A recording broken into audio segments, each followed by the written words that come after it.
National gatka association ਵੱਲੋਂ international ਸਿੱਖ martial art academy ਦੇ ਸਹਿਯੋਗ ਨਾਲ ਰੈਫਰੀਆਂ ਲਈ 6ਵਾਂ ਰਿਫਰੈਸ਼ਰ ਕੋਰਸ ਚੰਡੀਗੜ੍ਹ ਵਿਖੇ ਲਗਾਇਆ ਗਿਆ। ਸੁਣੋ ਵੱਖ-ਵੱਖ ਮਾਹਰਾਂ ਦੇ ਵਿਚਾਰ ਇਸ ਕੈਂਪ ਵਿੱਚ। ਜਦੋਂ ਢੁਕਾਉਣਾ ਸੀ ਬਰਾਤ ਤੇ ਸ਼ਸਤਰ ਵਿਦਿਆ ਦੇ ਯੋਗ ਦਿਖਾਏ ਜਾਂਦੇ ਸੀ। ਲੜਕੀ ਵਾਲਿਆਂ ਵੱਲੋਂ ਵੀ ਸ਼ਸਤਰ ਵਿਦਿਆ ਖੇਡਦੇ ਹੁੰਦੇ ਸੀ, ਲੜਕੇ ਵਾਲਿਆਂ ਵੱਲੋਂ ਤੇ ਅੱਜ ਹਾਲਾਤ ਕੀ ਹੋਏ, ਲੜਕੀ ਵਾਲਿਆਂ ਵੱਲੋਂ ਗੱਦੇ ਪੁਣੇ ਵਾਲੇ ਪਾਸੇ, ਲੜਕਿਆਂ ਵਾਲੇ ਪਾਸੇ ਦਾ ਹੁੰਦਾ ਹੀ। ਸੋ ਆਪਾਂ ਜਿਹੜਾ ਸਮਾਂ ਕੱਢ ਕੇ ਆਏ ਆ ਇਹ ਵੱਧ ਤੋਂ ਵੱਧ ਸਿੱਖਣ ਦੀ ਕੋਸ਼ਿਸ਼ ਕਰਨੀ ਹੈ। ਆ ਜਿਹੜੀ ਬੁੱਕਸ ਆਪਣੇ ਹੱਥਾਂ ਦੇ ਵਿੱਚ ਹੈਗੀ national gatka association of India ਦੀ, ਇਹ ਆਪਾਂ ਸਟੱਡੀ ਕਰਨੀ ਹੈ। ਅੱਜ ਬੈਠ ਕੇ ਚਾਹੇ 2 ਘੰਟੇ ਲੱਗ ਜਾਣ, 3 ਘੰਟੇ ਲੱਗ ਜਾਣ, ਆਪਾਂ ਕੋਸ਼ਿਸ਼ ਕਰੀਏ ਕਿ ਉਹਨੂੰ ਅੱਜ ਇੱਕ ਵਾਰ ਪੂਰੀ ਸਟੱਡੀ ਕਰ ਲਈਏ। ਜੇ ਕਿਸੇ ਤਰ੍ਹਾਂ ਦੀ ਕੋਈ ਗੱਲਬਾਤ ਲੱਗਦੀ ਹੈ ਕਿ ਇੱਥੇ ਇਹਨੂੰ ਆਪਾਂ ਹੋਰ ਡਿਫਾਈਨ ਕਰ ਸਕਦੇ ਹਾਂ ਜਾਂ ਅਮੈਂਡਮੈਂਟ ਕਰ ਸਕਦੇ ਹਾਂ, ਤੇ ਆਪਾਂ ਇਕੱਠੇ ਹੋਣ ਦਾ ਇੱਕ ਮਕਸਦ ਵੀ ਇਹ ਨੋਟ ਬੁੱਕ ਹੈ, ਇਹ ਬੁੱਕ ਸਿਰਫ ਇੰਡੀਆ ਦਾ ਸੀਮਿਤ ਨਹੀਂ ਰਹਿ ਜਾਣੀ, ਇਹ ਅੱਗੇ ਵੀ ਆਵੇ। ਇਹਨਾਂ ਨੂੰ ਜਿਹੜੀ ਹੈ ਕੋਈ ਰੀਜ਼ਨ ਹੈ ਨਾ ਉਹਦਾ ਰੀਜ਼ਨ ਹੈ ਕਿ ਮੈਂ ਉਹਨੂੰ ਗੱਲ ਤੁਹਾਡੇ ਤੇ ਲੈ ਕੇ ਆਵਾਂ ਜਿਤਨੇ ਉਹ ਹੋਣੇ। ਇਸ ਕਰਕੇ ਮੈਂ ਹੁਣ ਏਸ਼ੀਆ ਦੀ ਗੱਲ ਕੀਤੀ ਸੀ, ਉਹ ਸਭ ਨੂੰ ਇੱਕ ਇਸ਼ਾਰਾ ਹੈਗਾ, ਉਹਦੇ ਪਿੱਛੇ ਬਹੁਤ ਕੁਝ ਚੱਲ ਰਿਹਾ। ਮੈਂ ਲਿਖੇ ਵੀ ਦੇਖਿਆ ਆਪਣਾ ਕੁਝ ਇਸ਼ਾਰੇ ਦਿੱਤਾ, ਮੈਂ ਹੁਣ ਉਸੇ ਹੀ ਲਿਖੂਗਾ ਤੇ ਖੇਡੋ ਇੰਡੀਆ ਦੇ ਸਕੂਲ ਗੇਮ ਦੇ ਵਿੱਚ ਮੈਂ ਰਾਜੇ ਨੂੰ ਤੁਸੀਂ ਜਾਣ ਕਰਦਾ ਮੈਂ ਉਹਨਾਂ ਨੂੰ ਕੋਈ ਜਾਣਾ ਹੁਣ ਵਾਪਸ ਤੇ ਸਿੱਖਿਆ ਜਾਂਦਾ। ਲਓ ਜੀ, ਸਮਝਦਾਰ ਇਸ਼ਾਰੇ ਬਹੁਤ। ਮੈਨੂੰ ਤਾਂ ਸਿਰਫ ਇੰਨਾ ਹੀ ਪਤਾ ਸੀ ਕਿ ਇਹ ਨਿਕਲ ਗਈ ਹੈ, ਕਿਉਂਕਿ ਸਕੂਲ ਗੇਮ ਫੈਡਰੇਸ਼ਨ ਤੋਂ ਬਹੁਤ ਜ਼ਿਆਦਾ ਲੋੜ ਸੀ ਸਾਨੂੰ ਖੇਲੋ ਇੰਡੀਆ, ਕਿਉਂਕਿ ਭਾਰਤ ਸਰਕਾਰ ਦੇ ਵਿੱਚ ਗੇਮ ਆ ਰਹੀ ਹੈ। ਖੇਲੋ ਜਿਹੜੀ ਹੈਗੀ ਆ ਹੁਣ ਸਕੂਲ ਗੇਮ ਫੈਡਰੇਸ਼ਨ ਦੇ ਖੇਲੋ ਇੰਡੀਆ ਤੋਂ ਬਾਅਦ ਲਿਆਉਂਦੇ ਇਹ ਸਾਡੇ ਵਾਸਤੇ ਬਹੁਤ ਵੱਡੀ ਗੱਲ ਸੀ ਖੇਲੋ ਇੰਡੀਆ ਦੇ ਵਿੱਚ ਆਇਆ। ਹੁਣ ਗੱਤਕਾ ਖੇਲੋ ਇੰਡੀਆ ਦੇ ਵਿੱਚ ਆਉਣ ਕਰਕੇ ਮੈਨੂੰ ਲੱਗਦਾ ਕਿ ਪੰਜਾਬ ਤੋਂ ਬਿਨਾਂ ਸਾਰੇ ਸਟੇਟਾਂ ਦੇ ਵਿੱਚ ਬਹੁਤ ਮੁਕਾਬਲਾ ਪੈ ਗਿਆ ਹੋਇਆ।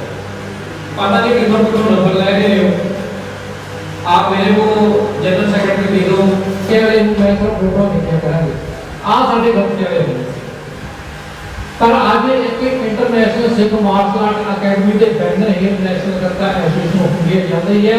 ये साढ़े पास बहुत ही माण वाली गल है कि international Sikh martial art academy एक इंटरनेशनल लेवल की संस्था, ये बैनर है national Gatka association of India work कर रही है।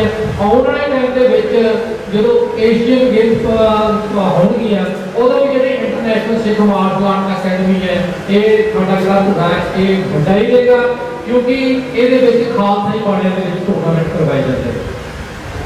आपां किते भी टूर्नामेंट कराउणा होवे ये आपां जरूर करिया करिए, चाहे वो आपां किसी अखाड़े वालों कराइए, चाहे वो जिला ਗੱਤਕਾ एसोसीएशन वालों कराइए। सिर्फ इतना ही लिखना होंदा regular to international Sikh martial art academy. ਇਹਦੇ ਨਾਲ ਆਪਣੇ ਸਰਟੀਫਿਕੇਟ ਦੀ ਵੈਲਿਊ ਹੋ ਜਾਂਦੀ ਹੈ ਵੀ ਇਹ ਕੋਈ ਸੰਸਥਾ। ਜਦੋਂ ਇੰਟਰਨੈਸ਼ਨਲ ਸਿੱਖ ਮਾਰਸ਼ਲ ਆਰਟ ਅਕੈਡਮੀ ਨੂੰ ਆਪਾਂ ਫੋਲੋ ਕਰਦੇ ਆ ਇਹ ਸਰਚ ਮਾਰਦੇ ਫਿਰ ਪਤਾ ਲੱਗਦਾ ਕਿ ਇਹ ਕਿੱਥੋਂ ਮਾਨਤਾ ਪ੍ਰਾਪਤ ਹੈ। ਜਦ ਤੱਕ ਰਜਿਸਟਰਡ ਕਰਨ ਨਾਲ ਹੀ ਇੱਕ ਐਸੋਸੀਏਸ਼ਨ ਨਹੀਂ ਬਣ ਜਾਂਦੀ। ਰਜਿਸਟਰ ਜਦੋਂ ਮਰਜ਼ੀ ਕਰਾਵੇ ਬੰਦਾ, ਉਹ ਰਜਿਸਟਰ ਨੇ ਕਿਹੜੀ ਸਪੋਰਟਸ ਅਥਾਰਟੀ ਤੋਂ ਮਾਨਤਾ ਲਈ ਹੋਈ ਹੈ ਇਹ ਹੋਏ ਨੇ ਸਾਰੇ। ਸੋ ਆਪਾਂ ਸਾਰਿਆਂ ਨੇ ਖਾਸ ਕਰਕੇ ਇੰਟਰਨੈਸ਼ਨਲ ਸਿੱਖ ਮਾਰਸ਼ਲ ਆਰਟ ਅਕੈਡਮੀ ਦਾ ਧਿਆਨ ਰੱਖਣਾ ਕਿ ਜਦੋਂ ਵੀ ਕੋਈ ਟੂਰਨਾਮੈਂਟ ਕਰਾਉਣਾ ਹੈ ਉਹ ਇੰਟਰਨੈਸ਼ਨਲ ਸਿੱਖ ਮਾਰਸ਼ਲ ਆਰਟ ਅਕੈਡਮੀ ਦੇ ਬੈਨਰ ਹੇਠ ਕਰਾਉਣਾ। ਜਦੋਂ ਅਸੀਂ ਬਾਣਿਆਂ ਦੇ ਵਿੱਚ ਖਾਲਸਾ ਵਿਰਾਸਤੀ ਖੇਡਾਂ ਕਰਾਉਂਦੇ, ਜਦੋਂ ਵੀ ਆਪਾਂ ਵਿਰਾਸਤੀ ਖੇਡਾਂ ਕਰਾਉਣੀ ਹੈ, ਸਾਡੇ ਡਾਇਰੈਕਟਰ ਸਾਹਿਬ ਪ੍ਰੀਤਮ ਸਿੰਘ ਬੈਠੇ ਨੇ, ਇਹਨਾਂ ਨੇ ਹੁਸ਼ਿਆਰਪੁਰ ਦੇ ਵਿੱਚ ਇੱਕ ਟੂਰਨਾਮੈਂਟ ਕਰਾਇਆ ਖਾਲਸਾਈ ਬਾਣਿਆਂ ਦੇ ਵਿੱਚ ਕਰਾਇਆ। ਉਹ ਬਾਬਾ ਜੀ ਨੇ ਬਹੁਤ ਹੀ ਸਤਿਕਾਰਯੋਗ ਨੇ। ਉਹ ਜਿਸ ਤਰ੍ਹਾਂ ਕਹਿੰਦੇ ਨੇ ਉਹ ਬਾਣੇ ਵਾਲਿਆਂ ਨਾਲ ਬਹੁਤ ਪ੍ਰੇਮ ਕਰਦੇ ਨੇ। ਪਰ ਸਿਰਫ ਇੰਨਾ ਹੀ ਹੈ, ਜਦੋਂ ਆਪਾਂ ਕਿਸੇ ਬਾਣੇ ਦੇ ਟੂਰਨਾਮੈਂਟ ਕਰਾਈਏ, ਵਿਰਾਸਤੀ ਖੇਡਾਂ ਕਰਾਈਏ, ਉਹਦੇ ਨਾਲ ਆਪਾਂ ਇੰਟਰਨੈਸ਼ਨਲ ਸਿੱਖ ਮਾਰਸ਼ਲ ਆਰਟ ਅਕੈਡਮੀ ਵੱਲੋਂ ਜੇ ਸਰਟੀਫਿਕੇਟ ਮਿਲ ਜਾਣ ਉਹਦਾ ਬੱਚਿਆਂ ਨੂੰ ਬਹੁਤ ਬੈਨੀਫਿਟ ਹੋ ਜਾਂਦਾ।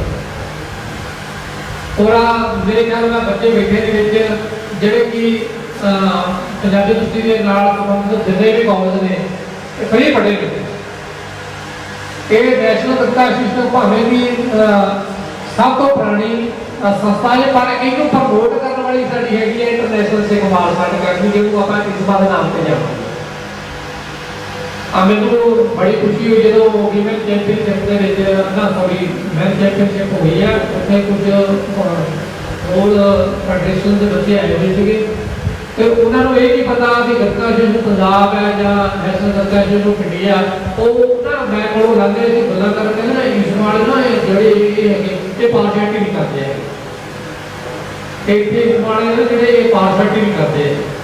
ਉਹ ਮੈਂ ਫਿਰ ਇੰਨੀ ਗੱਲ ਸੁਣ ਕੇ ਮੈਂ ਆਪਣੀ ਕੌਂਸਲ ਦੀ ਕਲਾਸ ਲਾਈ। ਮੈਂ ਕਿਹਾ ਜਿਹੜਾ ਮੈਸੇਜ ਹੈ ਪਰਮਾਤਮਾ ਦੀ ਕਿਰਪਾ ਦੇ ਨਾਲ ਬਹੁਤ ਵਧੀਆ ਜਾ ਰਿਹਾ ਤੇ ਬਿਲਕੁਲ ਵੀ ਆਪਾਂ ਸੂਈ ਦੇ ਨੱਕੇ ਦੇ ਵਿੱਚੋਂ ਆਪਾਂ ਕੱਢ ਨਹੀਂ ਸਾਰੇ ਬੱਚੇ ਆਪਣੇ ਨੋ ਡਾਊਟ ਜਦੋਂ ਕੋਈ ਹਾਰ ਦਾ ਮਾੜਾ ਮੋਟਾ ਕੋਈ ਕਰਦਾ ਹੀ ਹੁੰਦਾ ਹੈ ਨਾ, ਪਰ ਇੱਕ ਚੰਗੀ ਰੈਫਰੀ ਦਾ ਫਰਜ਼ ਬਣਦਾ ਵੀ ਉਹਨੂੰ ਚੰਗੀ ਤਰ੍ਹਾਂ ਸਰਟੀਫਿਕੇਟ ਕਰਾ ਬੱਚੇ ਨੂੰ ਟਾਈਮ ਟੇਬਲ ਲੱਗਿਆ ਹੋਵੇ, ਸ਼ੋਰਮ ਲੱਗਿਆ ਹੋਵੇ, ਪਹਿਲਾਂ 10-15 ਮਿੰਟ ਆ ਕੇ ਖੜੇ ਦੂਜੀ ਗੇਮ ਆ ਕੇ ਖੜ ਗਏ ਨਹੀਂ ਖੜ ਗਿਆ ਭਾਈ ਭਾਈ ਰਾਤ ਨੂੰ ਦੇਖਦੇ ਆ ਟਾਈਮ ਟੇਬਲ, ਸਵੇਰੇ ਦੇਖਦੇ ਆ ਸਾਡਾ ਕਿਤੇ ਮੈਚ ਦਾ ਲੰਘ ਜੇ, ਸਾਡਾ ਇਵੈਂਟ ਦਾ ਲੰਘ ਜੇ ਕਿਉਂਕਿ ਕਰਾਉਂਦੇ ਇਵੈਂਟ ਬੜੇ ਨੈਸ਼ਨਲ ਲੈਵਲ ਦੇ ਇਵੈਂਟ ਕਰਾਇਆ, ਇੰਟਰਨੈਸ਼ਨਲ ਕਰਾਇਆ।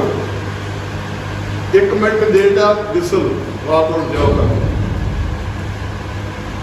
ਪਰ ਆਪਾਂ ਉਸ ਲੈਵਲ ਤੇ ਨਹੀਂ ਵੇਖੋ ਮਾਫ ਕਰਨਾ ਸਾਡਾ ਸਾਰਿਆਂ ਦਾ ਕੋਚ ਦਾ ਰੈਫਰੀ ਦਾ ਤੇ ਜਿਹਨੇ ਆਪਣੇ ਟੀਮ ਨੂੰ ਲੈ ਕੇ ਆਉਂਦੇ ਨੇ ਜਿਹਦੇ ਵੱਲੋਂ ਕੋਚ ਨੇ ਉਹਨਾਂ ਨੇ ਵੀ ਸਾਰਿਆਂ ਨੇ ਇਸ ਖੇਡ ਨੂੰ ਕਿੰਨਾ ਸੀਰੀਅਸ ਨਹੀਂ ਹੈ।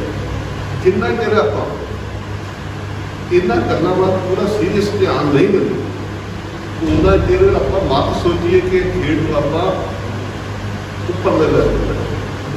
ਉੱਥੇ ਸਭ ਤੋਂ ਪਹਿਲਾਂ ਜਿਹੜੇ ਹੁਣ ਤੁਸੀਂ ਆਏ ਨੇ ਸਿੱਖਣ ਵਾਸਤੇ ਰੈਫਰੀ ਆਫੀਸ਼ੀਅਲ ਸਭ ਤੋਂ ਪਹਿਲਾਂ ਤੁਹਾਡੀ ਕੀ ਡਿਊਟੀ ਆ ਕਿ ਤੁਹਾਡੇ ਮਨ 'ਚ ਕਿਆ ਹੋਵੇ ਐਡੀ ਦਾ ਲਾਅ ਐਂਡ ਸਿੱਖਣ ਵਾਲੇ ਤੇ ਸਿਖਾਉਣ ਵਾਲੇ ਹੁੰਦੇ ਕਿ ਉਹ ਆਪਾਂ ਪਹਿਲਾਂ ਹੀ ਰੈਡੀ ਹੋ ਕੇ ਕਰਨਾ 100% ਮਾਨਸਿਕ ਤੌਰ ਜਦੋਂ ਗਰਾਊਂਡ ਦੇ ਵਿੱਚ ਐਂਟਰ ਕਰਨਾ ਤੇ ਇੱਕ ਗੱਲ ਮਨ ਇਹ ਲੈ ਕੇ ਜਾਣਾ ਕਿ ਮੈਨੂੰ ਇੱਕ ਰੱਬ ਨੇ ਅਕਾਲ ਜਸਟਿਸ ਉਹਦੀ ਕਰਨਾ ਉਹ ਜੱਜਾਂ ਨੂੰ ਕਰਦੇ ਜੱਜ ਦੀ ਮਿਹਨਤ ਕਰਦੇ ਕੇਸ ਪੜ੍ਹਨ ਦੀ ਫੈਸਲਾ ਸੁਣਾਉਣ ਦੀ ਕਿੰਨੀ ਮਿਹਨਤ ਕਰਦੇ ਤੁਸੀਂ ਵੀ ਜੱਜ ਹੋ ਉਸਨੇ ਤੇ ਤੁਹਾਨੂੰ ਉਹਨੇ ਇੱਕ ਬੜੀ ਵੱਡੀ ਡਿਊਟੀ ਬਣਦੀ ਹੈ ਤੁਸੀਂ ਜੱਜ ਵੱਡੇ ਹੋ ਬਹੁਤ ਹੀ ਜ਼ਰੂਰੀ ਨੇ ਤਾਂ ਕਿ ਪਲੇਅਰ ਚੰਗੀ ਪਰਫਾਰਮੈਂਸ ਦੇ ਸਕੇ।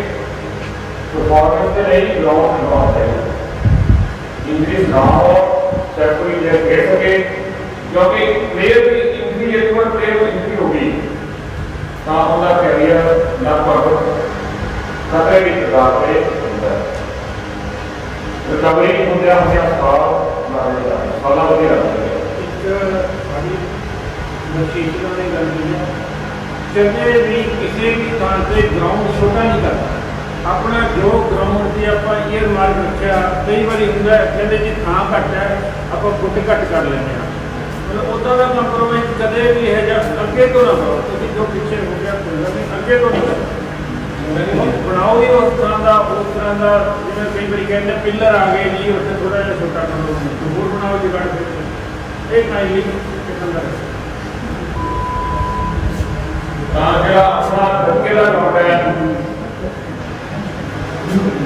ਇਹ ਹੈ ਆਪਣਾ ਡਾਇਰੈਕਟ ਧੱਕੇ ਦੇ ਗਰਾਊਂਡ ਕੀ ਹੈ ਡਾਇਰੈਕਟ ਤਾਂ ਇਸ ਦੇ ਲਈ ਆਪਾਂ ਮਾਰਕਿੰਗ ਦੇ ਲਈ ਪਹਿਲਾਂ ਸੈਂਟਰ ਪੁਆਇੰਟ ਕਰਨਾ ਹੁੰਦਾ ਹੈ ਜਿੱਥੇ ਆਪਾਂ ਗਰਾਊਂਡ ਮਾਰਕ ਕਰਨਾ ਹੈ ਆਪਾਂ ਇੱਕ ਸੈਂਟਰ ਪੁਆਇੰਟ ਆਏਗਾ ਕੇਂਦਰ ਬਿੰਦੂ ਪੰਜਾਬੀ ਕਹੇਗਾ ਜਿਸ को ਆਪਾਂ ਗਰਾਊਂਡ ਦੀ ਮੇਜਰਮੈਂਟ ਸਟਾਰਟ ਕਰਨੀ ਹੈ ਉਹ ਇੱਕ ਹੋਰ ਹੈ ਜਿਹਦਾ ਸੈਂਟਰ ਪੁਆਇੰਟ ਆਪ ਕਰ ਰਿਹਾ ठीक है तो इस पॉइंट को आपकी मेरी ग्राउंड की मेजरमेंट किया स्टार्ट करो ग्राउंड की डिवाइडेशन होती है तीन पार्ट में तीन पार्ट में प्ले ਇੱਥੇ ਆ ਜਾਏਗੀ ਤਿੰਨ ਉੱਪਰ ਚਲੀ ਜਾਏਗੀ ਆਫਟਰ ਦੈਟ ਇੱਕ ਇੱਥੇ ਆ ਗਈ ਇਹ ਸਟਿਲ ਰਹੇਗੀ ਇੱਕ ਟੀਮ ਨੂੰ ਨਾਲ ਲਾ ਜੇ ਜੇ ਇਹਨੂੰ ਲਾਉਂਗੇ ਤਾਂ ਸਾਰਾ ਸਿਸਟਮ ਬਣਾ ਜਾਣਾ ਇਹ ਇੱਥੇ ਰਹੇਗੀ ਥਰਡ ਇੱਥੇ ਆ ਜਾਏਗੀ ਚਾਰ ਇੱਥੇ ਆ ਜਾਏਗੀ ਦੋ ਇੱਥੇ ਆ ਜਾਏਗੀ ਇਹ ਪੁਆਇੰਟ ਇਸ ਕਲੀਅਰ ਯਾਨੀ ਕਿ ਤੁਹਾਡੇ ਮੈਚ ਬਣ ਗਏ ਰਾਉਂਡ ਦੇ ਸਾਹਮਣੇ ਜਿਹੜੀ ਟੀਮ ਦੇ ਪੁਆਇੰਟਸ ਜ਼ਿਆਦਾ ਹੋਣਗੇ ਉਹ ਟੀਮ ਨੂੰ ਆਪਾਂ ਵਿਨ ਕੋਸ਼ਿਸ਼ ਕਰ ਦਿੰਦੇ ਹਾਂ ਇਹਦੇ ਪੁਆਇੰਟ ਹੁੰਦੇ ਨੇ, ਜਿਵੇਂ ਇੱਕ ਮੈਚ ਦੇ ਆਪਾਂ 2 ਪੁਆਇੰਟ ਦੇ ਦੇ, ਤੁਸੀਂ ਮੋਸਟਲੀ ਕ੍ਰਿਕਟ ਦੇ ਵਿੱਚ ਦੇਖਿਆ ਜਾਣਾ ਹੋਣਾ ਬਾਈ ਹੋ ਜਾਂਦੀ ਹੈ ਤਾਂ ਆਪਾਂ ਉਹਨੂੰ ਡਿਵਾਈਡ ਕਰ ਦਿੰਦੇ ਹਾਂ, ਵਿਨਰ ਤੇ ਲੂਜ਼ ਦੇ ਵਿੱਚ ਆਪਾਂ 2-2 ਪੁਆਇੰਟ ਦਿੰਦੇ ਹਾਂ। ਜੇ ਤੁਹਾਡੇ ਕੋਲ ਟੀਮਸ ਘੱਟ ਹੈ ਬਾਕੀ, ਲੇਕਿਨ ਤੁਸੀਂ ਉਹਨੂੰ ਇੱਕ ਲੰਬਾ ਚਲਾਉਣਾ ਚਾਹੁੰਦੇ ਹੋ ਤਾਂ ਆਪਾਂ ਨੂੰ ਚਾਹੀਦਾ ਕਿ ਉਹਨੂੰ ਲੀਗ ਦੇ ਟੂਰਨਾਮੈਂਟ ਵਿੱਚ ਆਪਾਂ ਨੂੰ ਐਡ ਕਰ ਦਿੰਦੇ ਲੀਗ ਟੂਰਨਾਮੈਂਟ ਲਾਈਕ ਦੇ ਟੈਸਟ ਮੈਚ, ਜਿੰਨੇ ਆਪਾਂ ਮੈਚ ਪਲੇਅਰ ਨੂੰ ਦਿਆਂਗੇ ਉਹਨਾਂ ਨਹੀਂ ਹਾਰਦਾ। ਜਿਹੜਾ ਆਪਾਂ ਇੱਕ ਕਹਾਵਤ ਹੈ ਨਾ, ਪ੍ਰੈਕਟਿਸ ਮੇਕ ਮੈਨ ਪਰਫੈਕਟ, ਜਿੰਨੀ ਆਪਾਂ ਉਹਨੂੰ ਪ੍ਰੈਕਟਿਸ ਕਰਾਵਾਂਗੇ, ਜਿੰਨਾ ਪਲੇਅਰ ਗਰਾਊਂਡ ਦੇ ਵਿੱਚ ਜਾਏਗਾ ਉਹਨਾਂ ਦਾ ਸਟੈਮਿਨਾ ਹੋਵੇਗਾ।